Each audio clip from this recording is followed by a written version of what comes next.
Daily வந்து work out பண்ணி பக்காவாக வந்து அப்படியே கட்ஸோடலாம் வந்து நிற்கிற கேரக்டர் கிடையாது. ஆனால் துரத்தி அடிக்கிறான்ல, அந்த மாதிரி தான் எல்லா ஃபைட்டும் வச்சுருக்கேன். நான் வந்து 8 ஆக்ஷன் சீக்வன்ஸ் இருக்குது.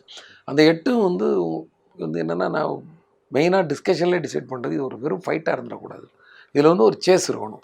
ஸோ வெறும் நின்று அடிக்கிற மாதிரி ஒரு 2 ஃபைட் இருந்தால் போதும். மற்றபடி எல்லாமே ஓடி ஆடி அந்த மாதிரி இருக்கணும் போது ஹீரோவுக்கு வந்து ஓடி ஒருத்தனை துரத்தி பிடிச்சிக்கிட்டு குறுக்க வர்றவங்களாம் அடிக்கிற மாதிரி ஒரு ஃபைட் வச்சோன்னு வச்சுக்கோங்க. இப்போ அவர் துரத்துட்டு வந்தால் காலையிலேருந்து ஒரு டேக்குக்கு எத்தனை கிலோமீட்டர் ஓடணும் பாருங்கள். ஒரு ஷாட்டுக்கு எத்தனை டேக் போகும் அந்த ஆக்ஷன் சீக்வன்ஸ்னால் அத்தனை டேக்கும் ஓடணும். ஒரு 100 மீட்டர் கணக்கு வச்சாலே ஒரு 5 டேக் 6 டேக்குன்னா அதே 600 மீட்டர் ஆச்சு ஒரு ஷாட்டுக்கு.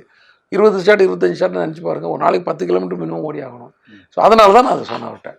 மாஸ்டருக்கு வந்து நல்லா வரணுன்றக்காக அந்த வெறியில் ஐயோ எனக்கு மூச்சு முட்டு ஓடும்போது அவர் துரத்திட்டு ஓடுறது பார்த்தா ஸோ அது அது வந்து நல்லா நடந்துச்சு அந்த ஃபைட். நீங்கள் ஃபைட்டை பார்க்கும்போது தெரியும் நீங்கள் எப்படி ஓடி இருக்காங்கன்னு வந்து பாருங்களேன்.